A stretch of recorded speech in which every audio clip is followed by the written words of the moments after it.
नमस्ते। आइए आज की इस खास चर्चा में सीधे गोता लगाएं। आज हम एक ऐसा व्यावहारिक ढांचा समझने वाले हैं जो जीवन को पूरी तरह से बदल सकता है। हम देखेंगे कि कैसे हमारे अंदर की सोच, हमारी मानसिकता, हमारे आपसी रिश्तों की सफलता को तय करती है, और फिर कैसे वही सफलता बेहतरीन संपत्ति निर्माण की एक बेहद मजबूत नींव रखती है। आप सोचिए जरा, हमारे चेतन विचारों, रिश्तों की उलझनों और पैसे कमाने के बीच आखिर क्या कनेक्शन हो सकता है। सबसे अहम बात यह है कि जीवन में सच्ची महारत हासिल करने के लिए इन तीन अलग अलग लेकिन गहराई से जुड़े हुए हिस्सों को एक साथ जोड़ना बहुत जरूरी है। अगर किसी एक में भी बैलेंस बिगड़ा तो पूरा जीवन डगमगा जाता है। मतलब केवल पैसा कमा लेना या केवल अच्छे रिश्ते बना लेना ही काफी नहीं है। ये अंदर से शुरू होकर बाहर तक फैलने वाली एक पूरी जर्नी है, जहां एक की सफलता दूसरे को मजबूत बनाती है। आज के हमारे इस सफर के 5 अहम पड़ाव होंगे। हम शुरुआत करेंगे विचारों की वास्तुकला से, फिर समझेंगे उद्देश्य की शक्ति को, उसके बाद हम रिश्तों की गतिशीलता को गहराई से देखेंगे, फिर समस्याओं को मुनाफे में बदलना सीखेंगे, और आखिर में जानेंगे कि एक अल्टीमेट वैल्यू क्रिएटर कैसे बना जाता है। तो चलिए अपने पहले पड़ाव से शुरुआत करते हैं। विचारों की वास्तुकला, यानी हमारी आंतरिक नींव आखिर कैसे बनती है। जेम्स एलन ने एक बहुत ही कमाल की बात कही थी। उन्होंने कहा था कि इंसान सचमुच वही है जो वो सोचता है, और उसका पूरा चरित्र उसके सभी विचारों का कुल योग है। ये बात साफ कर देती है कि हमारी सफलता और विफलता, ये दोनों ही पूरी तरह से हमारे दिमाग की ही उपज हैं। जीवन का कोई भी अनुभव सिर्फ एक इत्तेफाक नहीं होता। बाहरी दुनिया में हम जो कुछ भी हासिल करते हैं या हारते हैं, उसकी शुरुआत सबसे पहले हमारे भीतर की सोच से ही होती है। हमारे विचार ही वो ईंट गारे हैं जिनसे हमारी जिंदगी की इमारत खड़ी होती है। इसे ऐसे समझिए, मान लीजिए 2 लोग हैं, रमेश और सुरेश। दोनों की परिस्थितियां बिल्कुल एक जैसी हैं, लेकिन रमेश का माइंडसेट उसे ये मानने पर मजबूर करता है कि किस्मत ही सब कुछ है। वो बस नकारात्मकता पर फोकस करता है और सामने आए अच्छे अवसरों को भी गवा देता है। वहीं दूसरी तरफ सुरेश है, वो एक ग्रोथ मेंटालिटी अपनाता है, अपनी हर विफलता से कोई ना कोई सबक सीखता है और खुद मेहनत करके अपनी परिस्थितियों को बदल देता है। ये साफ दिखाता है कि बाहरी हालात हमारे चरित्र को बनाते नहीं हैं, बल्कि वो बस ये दिखाते हैं कि हम अंदर से असल में क्या हैं। हमारा दिमाग ना बिल्कुल एक बगीचे की तरह है। सच में, अगर हम रोज इसकी देखभाल करें, अच्छे बीज बोएं, तो बहुत सुंदर परिणाम मिलते हैं।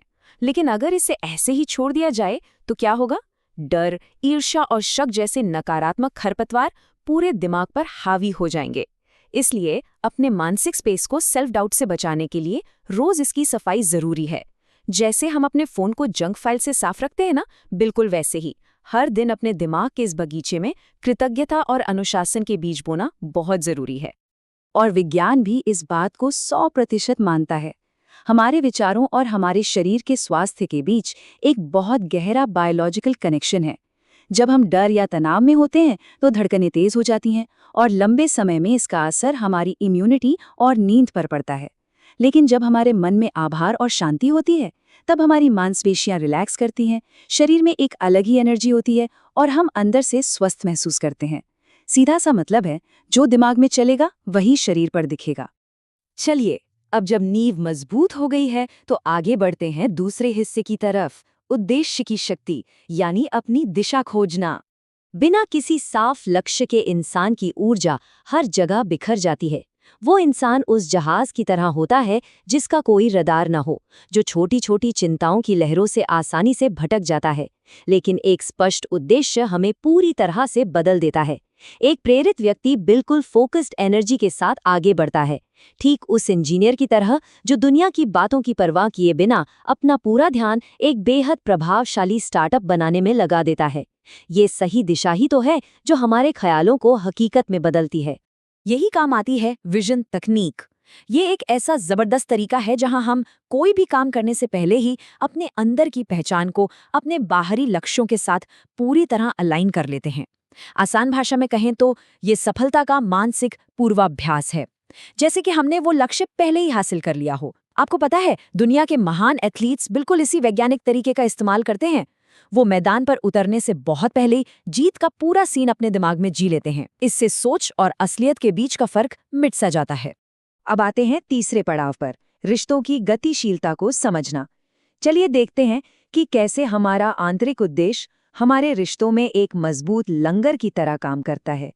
रिश्तों में गहरा सम्मान और तालमेल बनाए रखने के लिए मैस्कुलिन और फेमिनिन ऊर्जाओं के अंतर को समझना बहुत अहम है।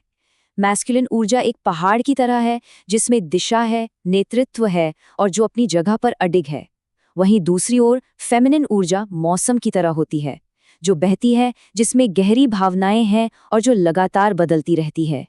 एक अच्छा रिश्ता तभी बनता है जब एक इंसान पहाड़ की तरह स्थिर रहता है, जिससे बदलते मौसम को एक सुरक्षित और शांत जगह मिल सके। इसे एक बहुत ही आम उदाहरण से समझते हैं। कई बार लोग सोचते हैं कि हर बात में पार्टनर से पूछना अच्छा है, जैसे आज डेट पर कहाँ चलें या क्या खाएं, लेकिन असल में ये अनिश्चितता पैदा करता है। इसके बजाय सही तरीका ये है कि आप जिम्मेदारी लें और पूरे आत्मविश्वास के साथ खुद प्लान्स बनाएं। जब आप निर्णय लेने का ये भार खुद उठाते हैं, तो ये नेतृत्व की भावना सामने वाले को एक सुरक्षित माहौल देती है, जिससे उन्हें मानसिक शांति मिलती है। और जब भावनाओं का तूफान आए, तब क्या करें? अक्सर लोग ऐसे वक्त में लॉजिक या तर्क के जरिए बहस करने लगते हैं। उन्हें लगता है कि बस इस भावना को जल्दी से फिक्स कर दिया जाए। पर सच कहूं तो यह स्थिति को और बिगाड़ देता है। मौसम को फिक्स नहीं किया जाता, उसे महसूस किया जाता है। इसलिए तूफान पर रिएक्ट करने के बजाय पहाड़ की तरह बने रहना ज्यादा कारगर है।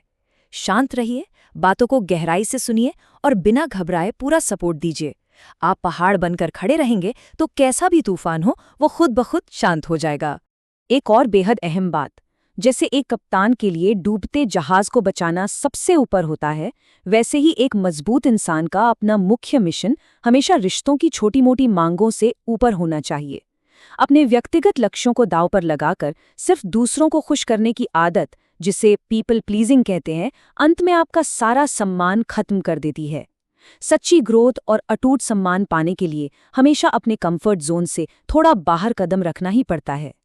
तो हमने मन को साध लिया, रिश्तों को समझ लिया। अब आते हैं चौथे पड़ाव पर, समस्याओं को मुनाफे में बदलना। चलिए देखते हैं कि इस ऊर्जा को असली वेल्थ में कैसे बदला जाए। बड़ा बिजनेस कैसे बनता है? हवा में नहीं। इसका एक बड़ा सीधा सा लॉजिक है। सबसे पहले रोजमर्रा की किसी ऐसी परेशानी को पकड़िए जो लोगों को सच में परेशान कर रही हो, जैसे बस की टिकट बुक करने की वो पुरानी झंझट। फिर सीधे लोगों से बात करके वैलिडेट कीजिए कि क्या उन्हें इसका समाधान चाहिए। और सबसे अहम बात, पूरा प्रोडक्ट बनाने से पहले ही स्पष्ट कमिटमेंट लीजिए। बस टिकट की वो छोटी सी झंझलाहट ऐसे ही तो करोड़ों के प्लेटफॉर्म में बदल गई। लोग अक्सर बस शिकायत करते हैं, पर जो समाधान ढूंढता है वही मुनाफे बनाता है। पैसा कमाने के दो ही तरीके हैं।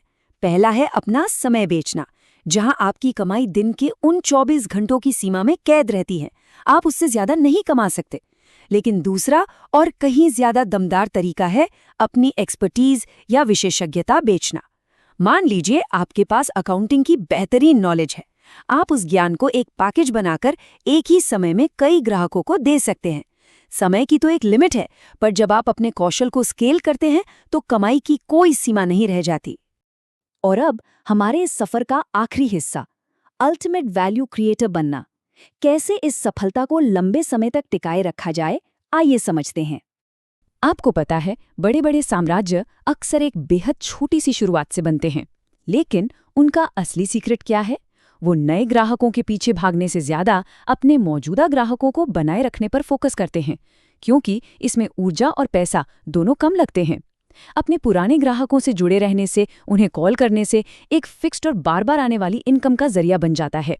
यही वो सटीक रणनीति है जिससे घर से शुरू हुआ एक छोटा सा बेकिंग का शौक भी एक दिन बड़े कॉर्पोरेट साम्राज्य में बदल सकता है। मार्केट में दो तरह के लोग होते हैं। एक वो जो औसत काम करते हैं, उन्हें जितना बोला जाता है वो बस उतना ही करते हैं, वो बस मिनिमम प्रयास पर टिके रहते हैं। लेकिन दूसरी तरफ होता है एक वैल्यू क्रिएटर। ये वो इंसान है जो सामने वाले की जरूरत को पहले ही भांप लेता है, लगातार खुद से सुधार के आइडिया देता है और समस्याओं को जड़ से खत्म करता है। जब आप उम्मीद से बहुत ज्यादा डिलीवर करने की आदत डाल लेते हैं ना, तो आपको कभी अपनी कीमत बढ़वाने के लिए गिड़गिड़ाना नहीं पड़ता। मार्केट खुद आपको रिवॉर्ड देता है। तो आखिर में सब कुछ बस एक ही सवाल पर आकर टिक जाता है क्या हमें उम्र भर इन बाहरी परिस्थितियों का शिकार बनकर ही रहना है, या फिर अपने मन को जीतना है, अपने रिश्तों को एक मजबूत लंगर देना है और अपनी शर्तों पर संपत्ति का निर्माण करना है? इस सवाल का जवाब इस बात पर निर्भर करता है कि आप इसके ठीक बाद कौन सा विचार चुनते हैं। क्योंकि याद रखिए, सही सोच, एक साफ उद्देश्य और दूसरों की जिंदगी में कुछ वैल्यू जोड़ने की नीयत ही वो इकलौती चाबी है जो जीवन के हर ताले को खोल सकती है। तो आप आज क्या चुनेंगे?